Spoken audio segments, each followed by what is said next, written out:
Okay. Woo! I had to come outside. It's hot in there. All right. Oh my God, this weather is giving me life. This weather is giving me life, like straight up. Okay, so I have another exciting thing to share with you guys. I don't know if you remember me talking about a certain UK-based magazine doing a story about me and the band, but it's here. I'm super excited about it. I can't get over it, actually. It's really weird to get this magazine that I've been seeing for a long time, for many years, and a lot of my musician friends and fellow vintage enthusiasts get this magazine and subscribe, and here I am on the cover, albeit a tiny picture, but it's there, right there. Yeah, so they did a 4-page spread, and I actually almost missed this opportunity. I got a message from the author David West, and he messaged me on Facebook on the band page, which honestly I don't check that much because not a lot of people message me there. If it's like business related things, they will get on the website ladybritton.com and find my email address and email me there, which you can also do if you ever have anything you want to say to me, or if you have questions you want to ask, or just comments about the show, feel free to email me. So also I'll attach it below at the in the description of the show. But he emailed me and said, hi, I'm David West from Vintage Rock Magazine. And at first I had to actually go check the reference in my head, because I was like, vintage rock, because I automatically always think it's some no name little rag that wants to do a story about somebody like me who's basically not very well known. But I went and checked, and I was like, oh my God, okay, that's the actual vintage rock. And he said, I want to do a story. I want to do an interview with you and do a story about you. And it was a really odd experience, and it still is. But I've been super excited to get the actual print in my hand, and here it is. It's not out in the US yet. This is a internationally published magazine, but it doesn't come out in the US until the end of this month. So it will probably actually hit the stands at any time. You can get a copy in Barnes & Noble or Books A Million. Are they still open? Any bookstore that carries a wide variety of magazines. There's also your local record store probably carries them, because they cover a lot of the retro artists that are like myself, modern retro artists and retro artists of years past, like all the way back to Elvis. So here it is. And they did such a beautiful job. And here are some pictures live and with the band and all that. I'm so proud.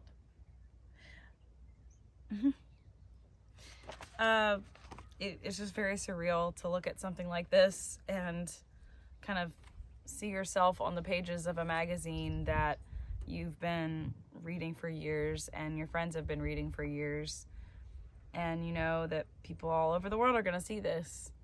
And I am so grateful to David West, the author, for really listening to me in the interview. And a lot of what we talked about was my passion to really help people connect with music and kind of leave our show changed and maybe more in touch with their center And I don't know. I mean, I know a lot of our songs are kind of kitschy and happy and fun, but there's also, especially when you come to live shows, there's a lot of songs that we do that have a lot of deep meaning in there that I've written that mean a lot to me. And I feel the audience go there with me every time. And it's really amazing. I'll be putting these songs out really soon. But it's really amazing for me every time to be in a room full of strangers and know that they're all coming from different backgrounds. There's people from all over the world that come to these shows here in Nashville, especially, and you never know what they're going through, but you have to know that pretty much everybody is going through something. And so it's my passion to connect with people in a way that you don't get everywhere. Hi, Sonny. What you doing, buddy?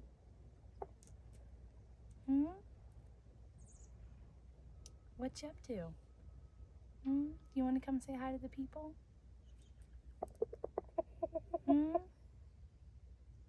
What do you think? Look, you're in this. Don't be scared. Look here, see, it says, now the couple lives outside of Nashville, where they're building a new homestead, raising their own food. That's you. Yeah. I love that he put the homestead in there because that is a huge part of my life and a huge part of my goal in life is to be a successful homesteader. It's one of the hardest things I've ever done. It's one of the most trying things I've ever done because it seems like no matter how hard you try, failure is always partnered with your success. So it's like, I got these eggs from a friend. I'd always wanted to incubate and raise goose eggs. I always wanted to raise my own geese. And so I get 3 geese out of 6 or 7 eggs, and one of them gets caught by a coyote. At the same time, the female starts laying eggs. So you have to learn the lessons when they're presented to you and take the wins when you get them. And I think that is a lesson for anybody in life, in any stage of their life, in any walk of life. You are going to have failures. You are going to have times where everything that you worked so hard for just gets taken away from you in an instant. But you have to find the joy. You have to look for those things that have happened that are good.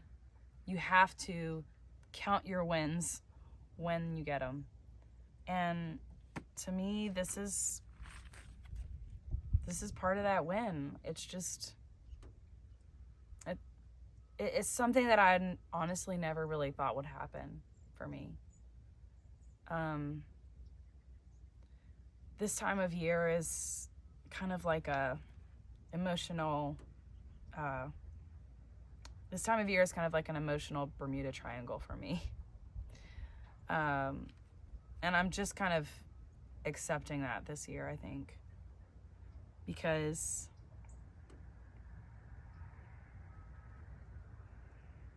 in March, my brother passed away suddenly a few years back, and also in April 9th, 2009, our house burned down. And that's a story that he told in this article too, about how we kind of went through adversity and kind of pushed through, and how it kind of brought us to the point in our lives where we said we want to do something different. And it's a bit of a crazy full circle moment for me to be at this point in this moment in my life that's so full of dark anniversaries, and to see it kind of acknowledged by somebody else. I mean, he mentions, sorry.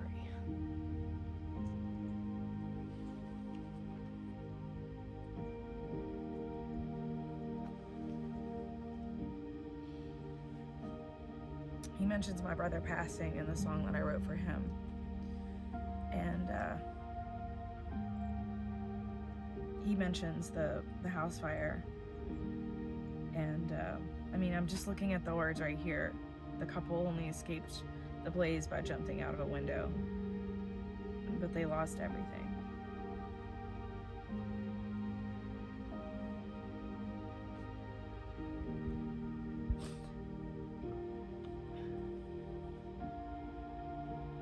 I'm sorry. After all these years, it never gets easier.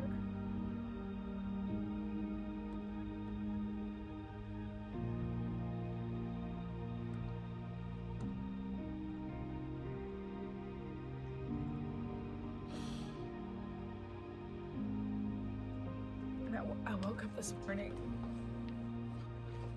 I woke up this morning missing my brother.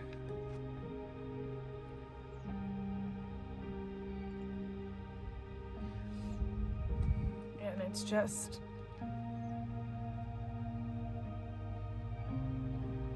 and the pain never goes away. And there's always a void where that person was.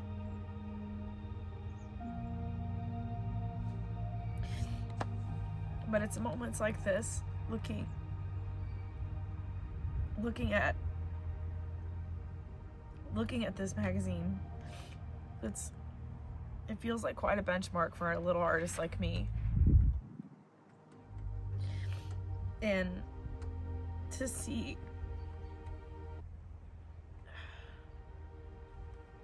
those losses listed in with all the exciting things that are happening right now, and all of the beautiful things that have come to me since then.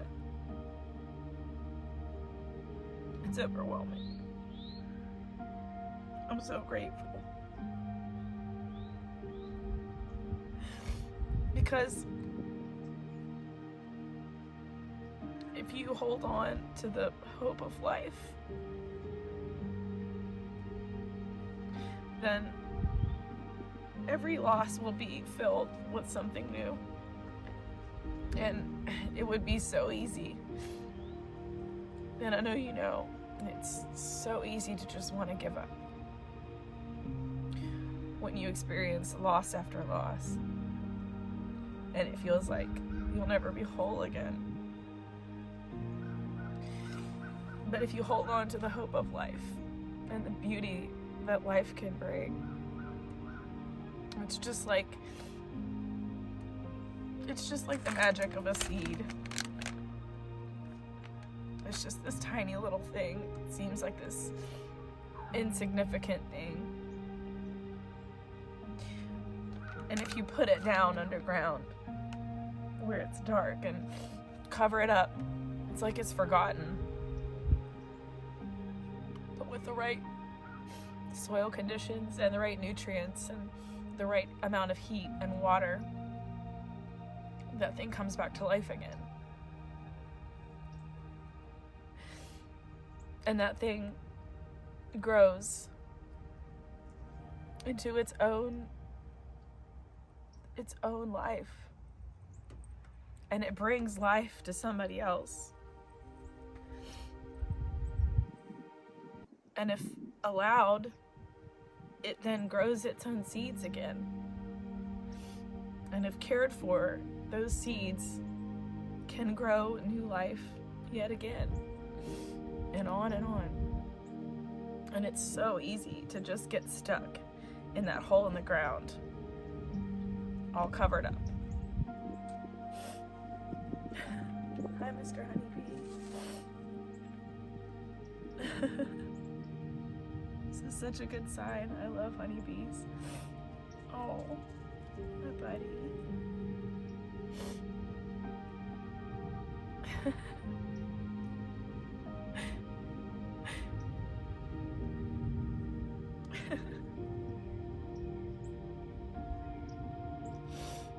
Ugh. Life, man, come on. Sometimes it's a little bit too much. But it's so easy to get stuck in that hole in the ground where it's dark and it feels like you've been forgotten. But if you just hold on, there is life again. And beautiful things do happen again. And if I go back in that time before my brother died, and when we lost the house, when it burned down, we barely escaped with our lives. It was probably the darkest time in my life. And I felt so forgotten and so lost. And I thought I would never truly live again. I thought I would never feel safe again. But I had beautiful people around me that didn't let me give up and made me keep going. And I did, one step at a time. And every step was excruciating. But here I am.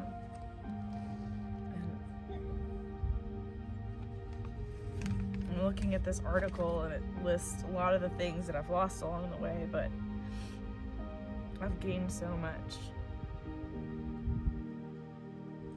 And I look at these beautiful people that work with me now, and just such talent and dedication, and I hope they know how much I appreciate them. And they hold me up all the time. And especially this time of year, it's tricky.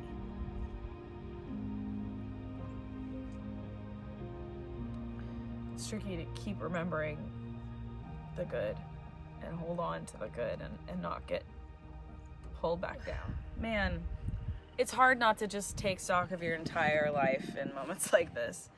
But even so, even more so now at this time of year, because it feels like the beginning of everything. You know that the ground has been sleeping and everything has been resting, but everything is about to take off, and your workload is about to take off with it.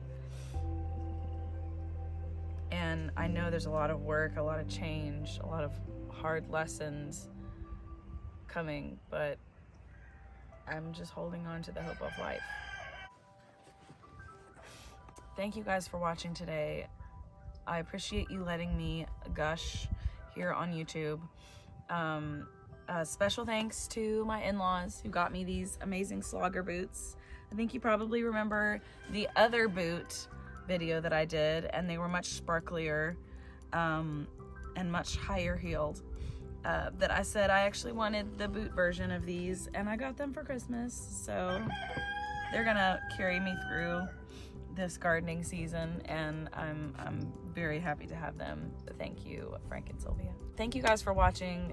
Thank you for subscribing and liking this video, and thank you to all of you who have sent me messages and said in person that you are enjoying this channel, because sometimes it feels like you are just talking to nobody, but my passion here, my hope here is that I can just bring a little bit of hope and happiness and life to your life. Whatever's happening in my life, I'm gonna share it with you. And I have some pretty heavy things coming up here soon that I really do want to share with you all. But I'm gonna leave it for another video now, because I feel like I just went through a lot with you guys, and I have to pace myself. So thank you guys for watching. Let me know if there's anything specific you want to see this spring. Bless you, bless you. That was for him. Let me know if there's anything specific. Let me know if there's anything specific that you want to see this spring, any kind of content, anything that you are excited to grow but you're not sure about. I may be able to help you. We may be able to learn together. So thank you so much for watching Lydia Britton and the Royal Homestead. From all of us, we wish you a happy spring.